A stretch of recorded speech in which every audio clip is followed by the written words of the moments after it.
All right, let's be real. Sometimes your brain just feels like a messy sandwich. There's too much going on, stuff slipping out the sides, and no napkins in sight. That's where therapy comes in. And we're not just talking about screaming into the void or trauma dumping on your sandwich artist. We're talking actual therapy with someone who knows what they're doing.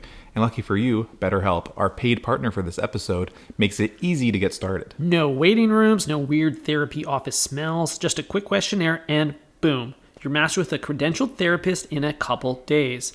And if it's not a vibe, switch it up faster than you can switch up your sandwich sauce. So if your brain feels like a chaotic group chat, do yourself a favor, go to betterhelp.com/thinkfresh or hit the link in the description for 10% off your first month. Your future self will thank you.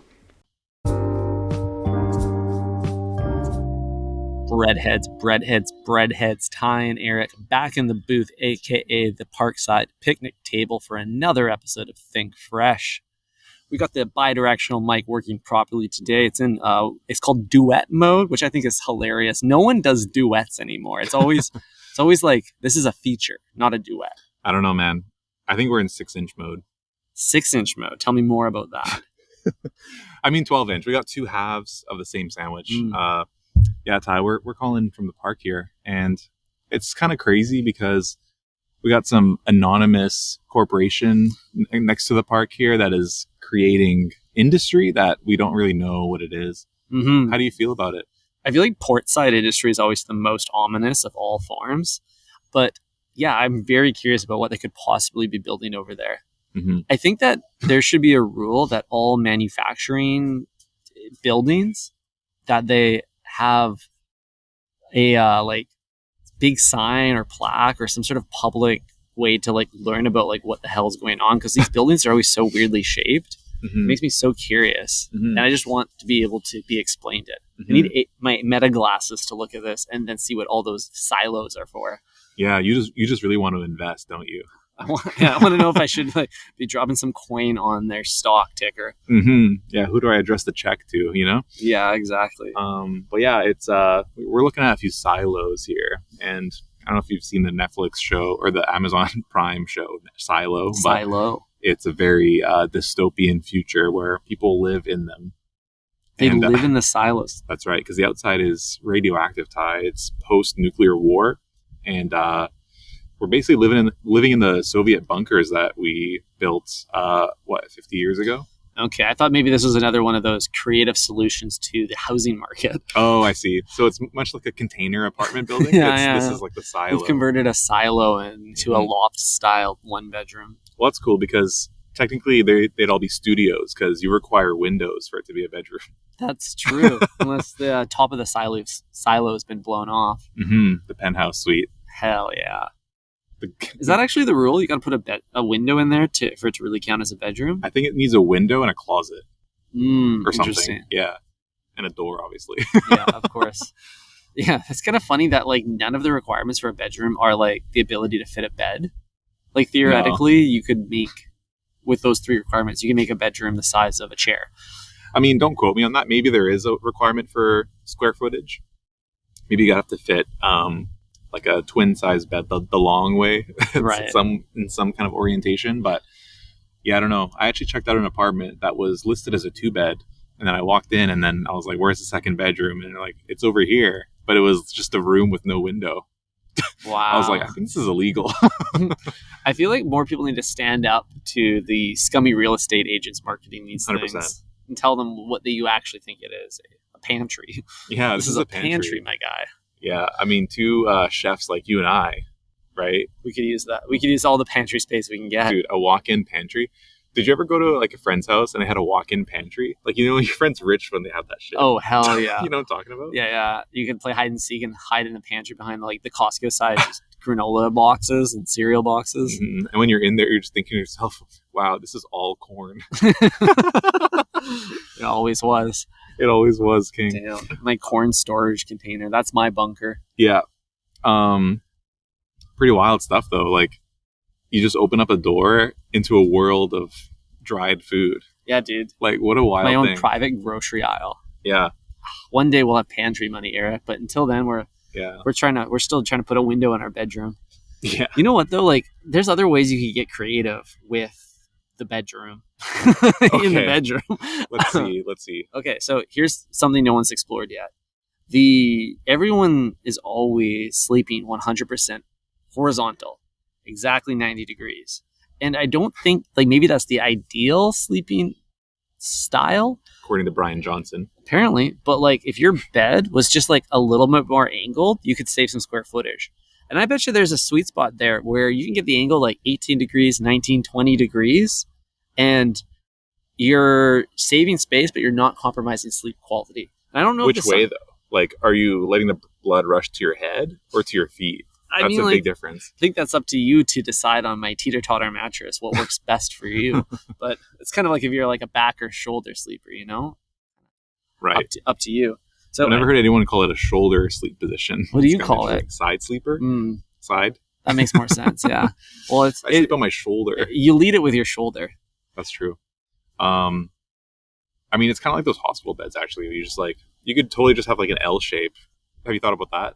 An L shape is great. That's usually where I fall asleep, is in my L-shaped couch every night. So Oh, yeah. it's no different. And it's Yeah. it's way better to fall asleep on the couch. We all know it.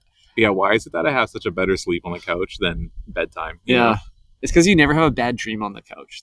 All the nightmares are in the bed. That's true, yeah. All the demons are hiding in my closet, not in my TV. Yeah, they're under the bed are all the monsters. Yeah. Damn. Speaking of demon time, Ty, Oh no. I don't know if you saw this, but ESPN host Shannon Sharpe has been fired from his job.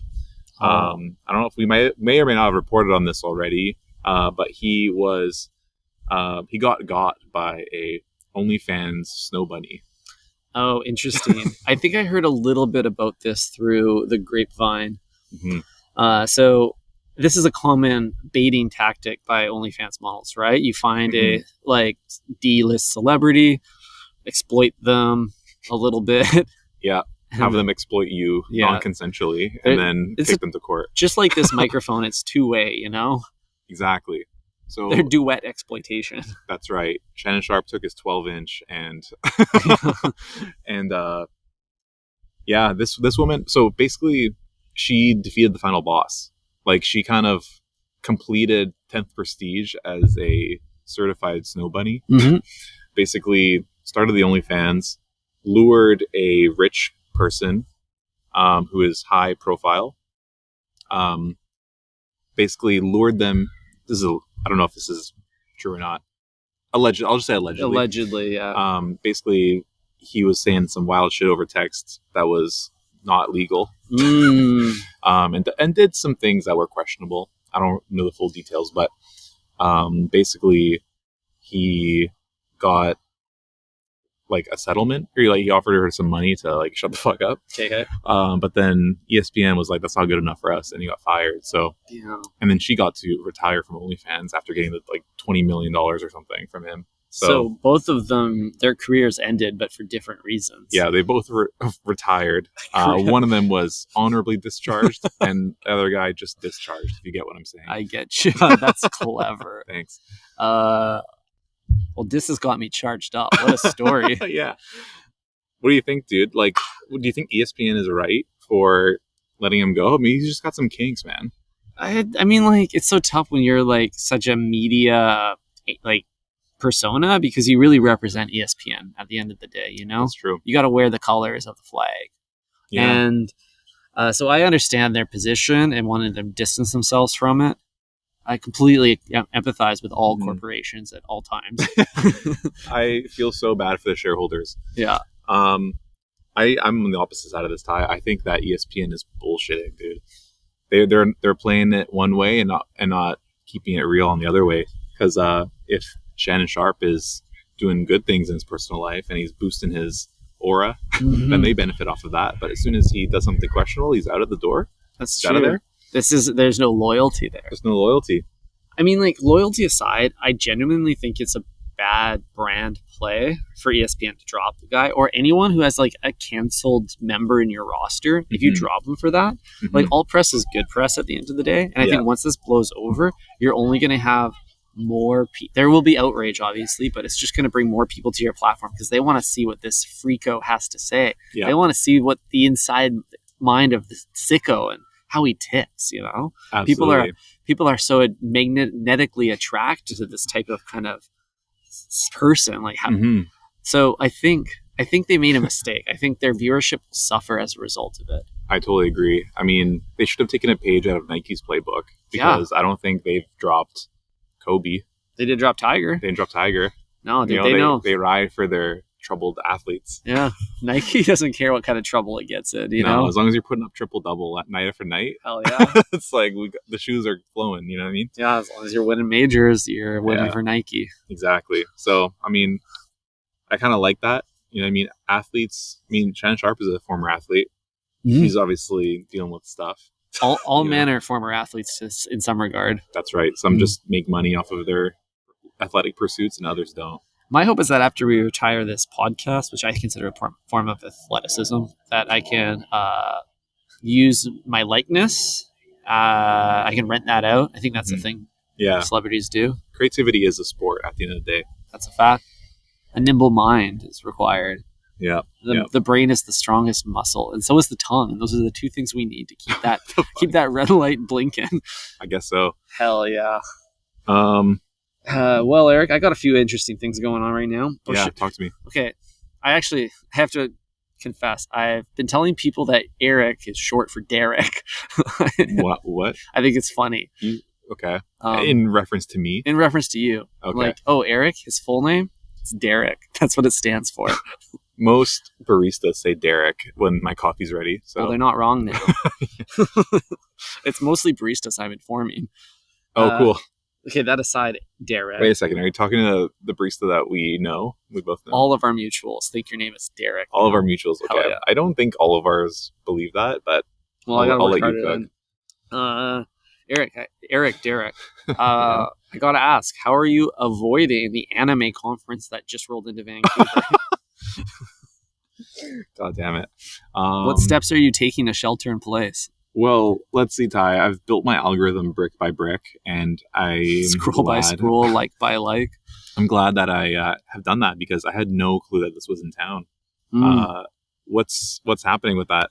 I don't really know, because I as well have very carefully made sure that I don't get too much exposure to these types of viruses. But we did see a man in a furry suit on a motorcycle driving the opposite direction of us, which was good. It meant we were going in the right direction. And that's going left. We were going right. Exactly. And that's what triggered my memory that this was unfolding this weekend. And I know nothing about it. I don't know what type of cartoon they're all celebrating. I don't know what there is to even celebrate about a form of media for children. I don't really know, dude. I think they should all be arrested. The police should just raid whatever conference they're at and just send them all to jail. Inexcusable behavior. Pretty wild stuff, man. But what would you do if a furry cut you off in traffic? Like, would you just let that happen? Would you or would you try to dominate them? They would love that. Yeah. I think you got to disengage, dude. Discharge, if you will. Because you know why? You don't need more. Anytime you spend talking to a furry is like more chance you may be consumed by their culture, soaked into it. Gotta avoid that at all costs. You don't want to get soaked by any kind of furry. No. Top 5 people you spend the most time with is who you will become. So you got to avoid, you want like 0.000% time spent. But what are the chances, Ty, that we know somebody who is secretly a furry? Because I know that if they were upfront about it, we wouldn't be their friend. But it's possible that one of our friends has a secret life. Like we have secret podcasts. That's true. And you know what? A lot of people have secrets that they don't share. Like I learned today that 25%, 1 in 4 North Americans hate eggplant. And I wouldn't have guessed that. I love it. So insights, eh? People got secrets. People got preferences they're not revealing. That is an interesting statistic. You Googled that in front of me, and I remember it saying using like data from Reddit. And like that's something that I want to talk to you about in general. Yeah, of course. Like, I don't know if like Reddit should be used as any kind of quantitative metric, because you got to be a real specific kind of cat to be posting shit on Reddit. You know what I mean? To be letting your opinions be heard on there. Oh yeah, to have an opinion and feel like that's the place to put it. Or just be somebody who like puts their opinion anywhere. That's true. And isn't like, one of us. I mean, like, what's great about this podcast is that this is a closed system. It's one to many. There's no chance for dialogue back and forth outside of this microphone. We're not interested in a conversation. Exactly. And I feel like that's kind of, I guess, would you say that's the opposite of all online forums where people are inviting discourse? I would say, yeah, that's the whole point of, like, even just the upvote system in general is like a form of feedback, right? It's true. I was actually thinking about this the other day. I want to make a social network that has no ability to interact with the content. You cannot reply. You cannot reply. You cannot share. You can, there's got to be a way to curate it, like what you see, or maybe not. Maybe it doesn't matter. I want to call it no comment. And that's what it's all about. It's about one-to-many discourse. It's kind of like watching TV where there's no other engagement. You just change the channel. Mm-hmm. This is good, Ty. Thank you. This is good. I think this exists in some forms. Likely. I don't know if there's like a text-based one, because you're thinking like social media app that is like this, right? Maybe this is just like a skin for TikTok, maybe. Maybe it doesn't have to be its own platform. Like it's basically, what I'm picturing is Twitter, but there's no reply or quote button. Yeah, exactly. Just no more derivative discourse. Mm-hmm. There's too much of it. Mm-hmm. Even everything we're talking about today is because someone else talked about it online. We got to find some. Speaking of which, I do have another topic I would like to get to. But that is the problem in today's world, Ty. Nothing is an original thought. That's true. Like, how deep do we want to go? It's like every single sandwich you order has been ordered before, no matter what you order. No matter what combination you create. Actually, I did have what I think was an original sandwich last week. No way. Yeah. Did I talk to you about how I ordered a Subway sandwich at 2 a.m. at the airport? No, you didn't tell me that. Was this coming from Montreal? Yeah, I got off my flight from Montreal, and I was pretty hungry, so I went straight to the YVR Subway, the airport, sat down, ate a 6-inch sandwich. The one outside of security? Yeah. That's a wild place to be. I know, because like some creatures there. Who's eating at the airport between security and the front door?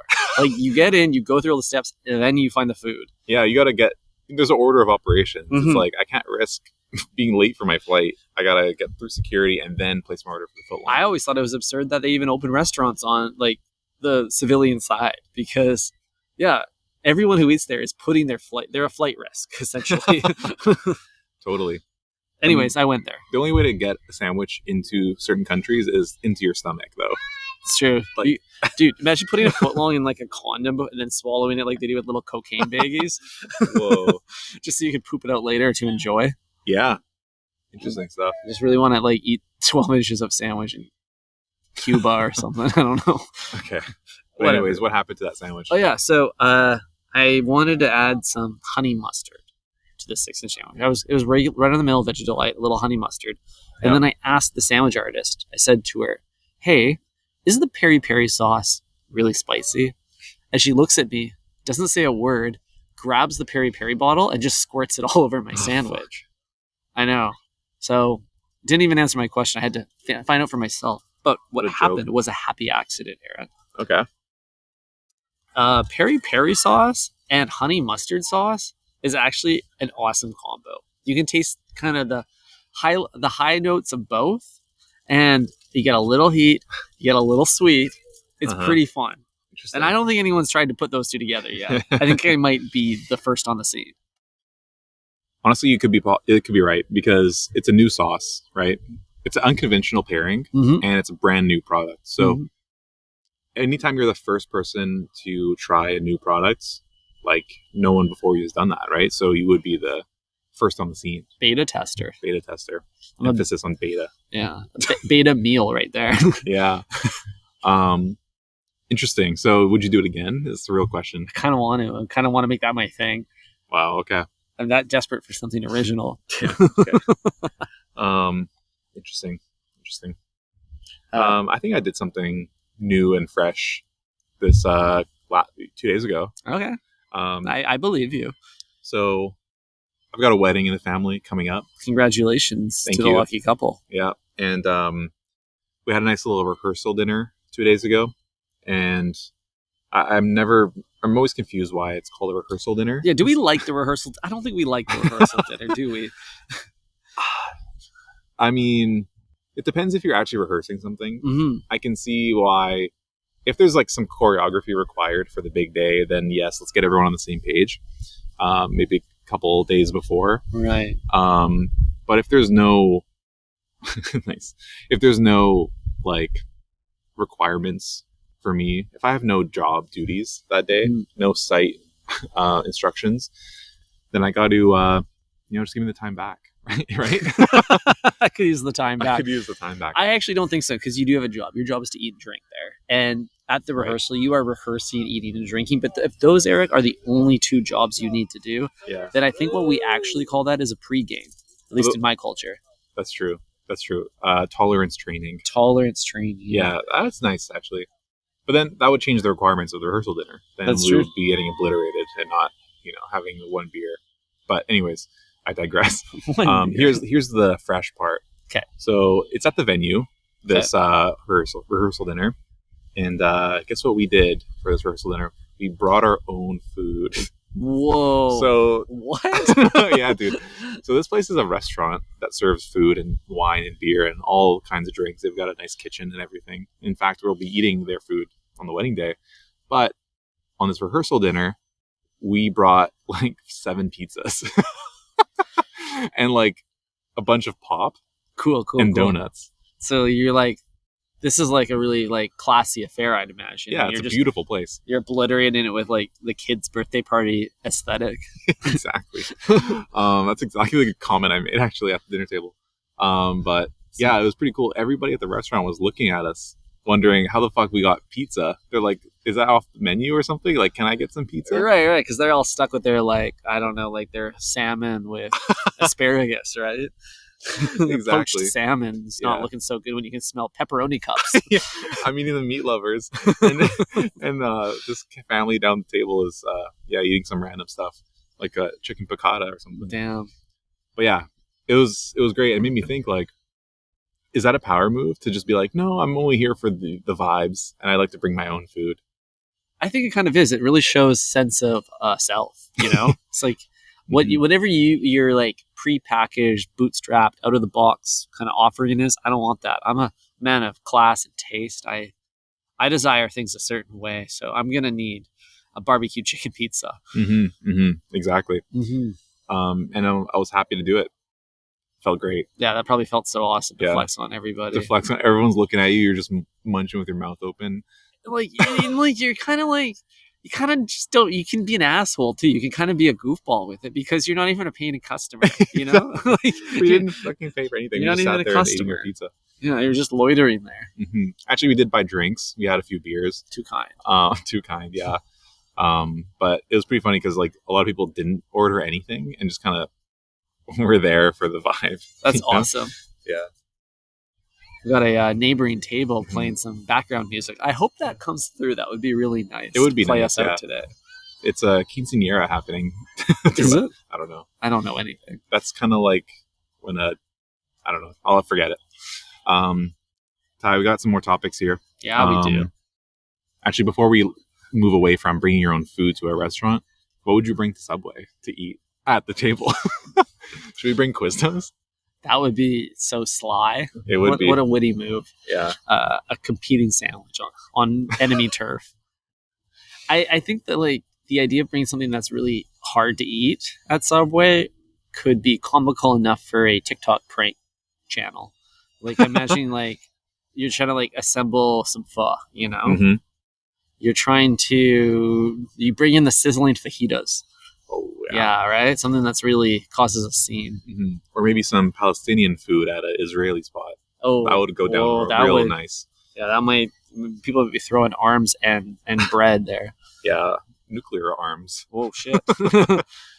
I don't know, man. I think at Subway, you want to bring, like, if I said this before on mic, like, if I'm going to bring any ingredients in the Subway, it's supplementary to the sandwich, add-ons black market add-ons, black olive market material that they're not going to offer you, but you can get aftermarket. Like what? Like blue cheese. I really want to just add some like mushrooms. Blue cheese would be fire. Maybe like a fruit, like a pear. That'd be kind of fun. Some pear, blue cheese, and walnut. Hell yeah, that's such a goated combo pairing Yeah. that you don't see at fast food sandwiches, and I Mm. don't know why. And that's also a pretty common combo on like bougie pizza spots too, and it's always a hit there. Well, yeah, the blue cheese dip. I mean, blue cheese unites cultures. If you think does. about it, like if it's in crumble form, typically you get your more affluent customers Mhm. dipping into that. And then if it's a blue cheese dip, well, you know where that goes. Wings, baby. Dunkin'. Dunkin' the blue Dude, cheese. and nothing the most unintelligent, poorest counties in the United States. You know they're guzzling. They're guzzling the blue Mhm. cheese dip. We're talking to you, Alabama. Are you guys still following? Good boy. Good boy. Now turn to page 58. But actually, I think blue cheese dip is the most popular dip in America. That's crazy, actually, Yeah, when you dude. think about it, because cheese-wise, it's the least popular. Exactly. It doesn't make any sense. And it's also just like, how could that have beat out ranch? You know? Great Doesn't- question. But I Ranch think is kind of naughty. Ranch Like if we're being real honest, it's Yeah. a naughty dip. you think it's a little nasty. It gets nasty, dude. I agree. I've never met a ranch that I really like, but I don't know. I keep coming back to I it. fucking hate how people shit on blue cheese all the time into Mhm. my face, but then they'll fucking dip their pepperoni pizza in some ranch. Yeah, that's like whack you're a as hell. fucking freak for doing that. Like, because ranch is just like, I mean, I don't think it's got too much to say. I think that's the problem. It's not. It's a little creamy, a little zippy, a little herby. But it's loud though. It's It's loud without nothing to say. Kind of Mhm. like me after 4 beers. That's true. It's like not unlike this podcast. You're right though. It has not. It doesn't have too much oomph behind. It's small dog, big bark. Mm-hmm. Yeah. Ow. At one of our favorite lunch spots, Ty, there is a jalapeno dip. At the pizza station. Have you had that one? I like a little jalapeno ranch. Now we're actually like putting a little bite behind the bark. True. It's got a perspective. Mm-hmm. And maybe that's all ranch needs. Is ranch needs a feature artist. You know, a duet. Right. Mm-hmm.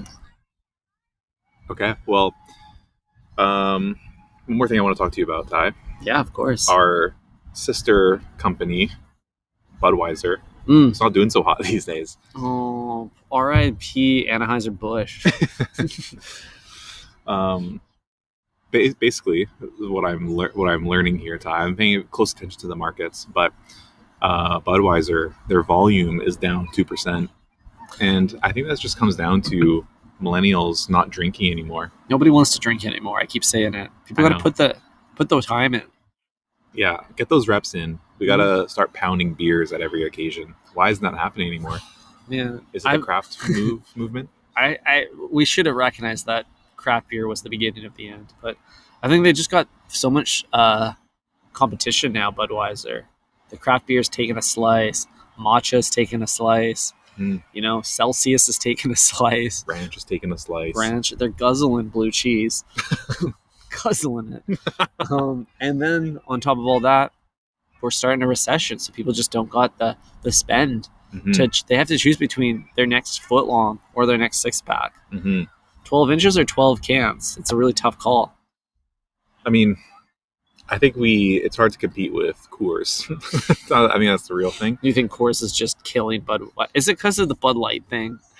The whole Bud Light thing, you know? What is that, Ty? The whole thing where everyone was boycotting it. I wasn't sure if I was supposed to or not. I don't remember. You can think for yourself now. No, Ty, it's the allure of the silver bullet, obviously.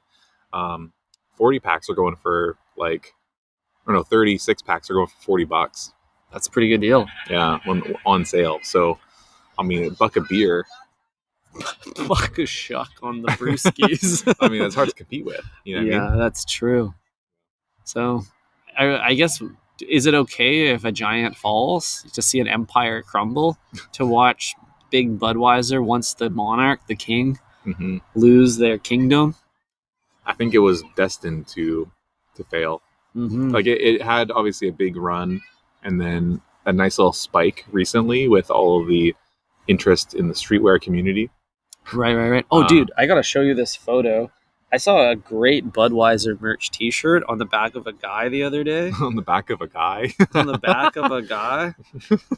There's one thing that Budweiser's got going for it is that it is a heritage brand at the end of the day. It's got right? great typography. Great typography. Like, I don't know if this is official or unofficial, but I'm going to show you this picture. You can kind of describe it to the Oh, brand hell heads. yeah, Doesn't dude. that look sick? So let's just start with saying that this is a kind of a natural kind of taupe colored t-shirt. It's oversized. It's got like a Oversized. warm gray to it. The dude's oversized as well. Yeah. But he's got some nice serif type on the back. Mhm. Size 128. Yeah, striking large serif. It just says Bud. Bright Budweiser red. Good shit. Good shit. Looks If you so want to pick sick. up your own merch that features a similar font, you can go to thinkfreshpodcast.com. You might want to type in shop.thinkfreshpodcast.com and You'll get there either way. pick up a crew neck with the King of Sandwiches font on there. Hell yeah. It's not the Budweiser It's font. not quite the same thing. It's slightly different due to copyright. Exactly. But anyways, Ty, anything else you want to talk about? I think that's everything I had on my list. I can save everything for another day. We got through a lot. This is a meaty episode. Mm-hmm.